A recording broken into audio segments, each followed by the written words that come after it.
Hello and welcome to this tutorial, and in this tutorial we are going to create our very first Java program in IDEA Intellij. So in the previous tutorial we have downloaded and installed the IDEA Intellij platform so as to write our Java applications or so as to write our Java programs. Now in this tutorial we are actually going to learn how we could write a simple hello world program in IntelliJ IDEA. So the first thing which we need to do is that we actually need to open up IntelliJ IDEA. Now if we have successfully downloaded IntelliJ IDEA and if you have installed it, you could have a desktop icon right over here. So we simply double click on it so as to open it. Now when you open up IntelliJ IDEA for the very first time, we are going to see a window like this, and the first thing which we need to do is that we need to create a new project. So we simply select this option which is called as create new project. So make sure that you click this option right here. And when we select this option, a small window is going to pop up. And in this window, we actually need to select the type of project which we want to develop. So basically there are few options here. First one is Java, then we have Android, we also have Java FX, we also have the IntelliJ platform plugin.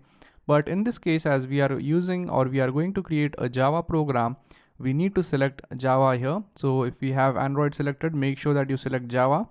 And after selecting Java, as you could see on the right hand side, we have a few libraries and frameworks, and we are not going to use any of these libraries right now at the moment.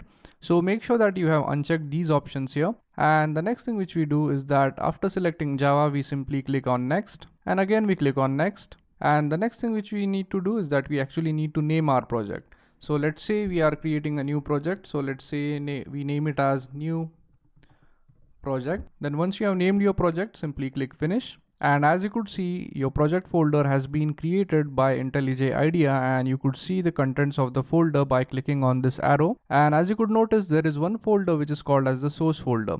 Now the Java code which we are going to write is going to get contained, or it is going to be present in this source folder right here. Now the very first thing which we actually need to do before writing any code is that we initially need to create a class. Now whenever we are going to write a Java program, the first thing which we need to do is that we need to create a basic class in our source folder. So in order to create a class, we simply right click on this folder, go to new, and select the option as Java class. So when we select this option, we actually need to name this class. So let's say we name it as my class. For the sake of simplicity, we have named it as my class, but you could name it anything which you want. Then we simply click OK. And as you could see, the class has been automatically created for us.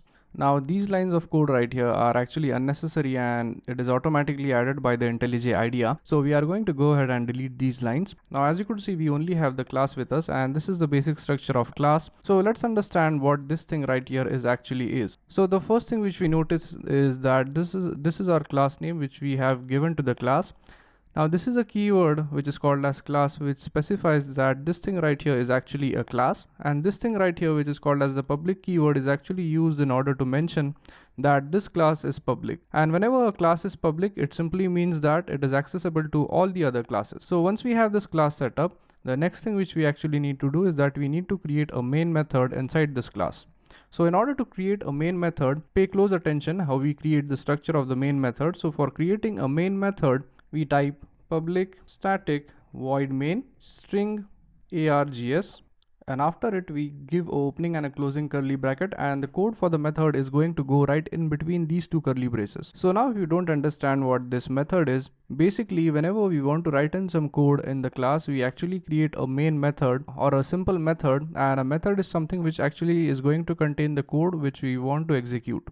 So in order to create a main method, we have used this structure, and let's go through the code word by word what it means. So basically this public keyword is similar to this public keyword right here. This thing right here means that this class is public, and this public keyword means that this method is public. Then we have a keyword which is called as static, and for the time being it's not necessary to understand the significance of the static keyword, because as we move along in this course, we are going to eventually go into more depth in order to understand what static is. Now the next thing is this void, and what void means is that whenever we are going to execute the code in this method, it is not going to return any value. So this is the return type. So in this case, as this method is not going to return anything, we have specified a void here.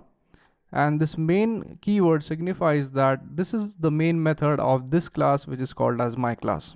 And after it, as you could notice that in the parentheses in between two brackets right here, we have specified string args, which stands for string arguments, and what this means is that we actually need to pass in some arguments to this main function right here. And after typing it, we have a opening and a closing curly brace, which is used to indicate that the method starts from here and it ends here. Now inside this, we are going to type in the code for displaying something onto the output screen. So in order to display something in the output screen in Java, we type system.out.println, and println is actually a method. So whenever we type println, as you could see, there is a small pop-up right here which says println, and as you could see on the left hand side it says m, and what m means is that println is basically a method. So if we select this option and press enter, as you could see, the println method is automatically added, and this method is going to display something onto the output screen. And whatever text which we want to display on the output screen should be written in between these two parentheses. So we go in between these two parentheses, use double quotes. So between these double quotes, we are going to type in the text which we want to display. So we type hello world. So once we are done with this, we are basically done with the program. So we save the code by pressing Ctrl S, and it is going to save the code. And when we want to actually run this program, we simply right click here and select this option which is called as run. So as you could see, when we run our program, down right here we got the output of our program. So basically it is displaying the output as hello world, which is the text which we have specified right over here. So that's it for this tutorial, and I hope you guys understood how to create a class in Java and how to create a main method and how to print out some text onto the output screen by using the println method. So basically we have our project. Inside the project, we go inside the source folder and we create a new class which is called as my class, and we have used the keyword which is called as public in order to mention that this class right here is public. Then we have created the main method, and the structure of the main method is this. So basically whenever we are creating the main method, we type public static void main, and in the arguments we pass string args. Then in order to print something on the output screen, we have typed this line of code right here. So basically this means that on the system, for output, we are going to use the method which is called as the println method, which is called as the print line method, which is used to print something on the output screen. And finally, within these parentheses, we specify the words in double quotes which we actually want to display. So thank you very much for watching this tutorial, and I'll see you guys in the next tutorial. Thank you.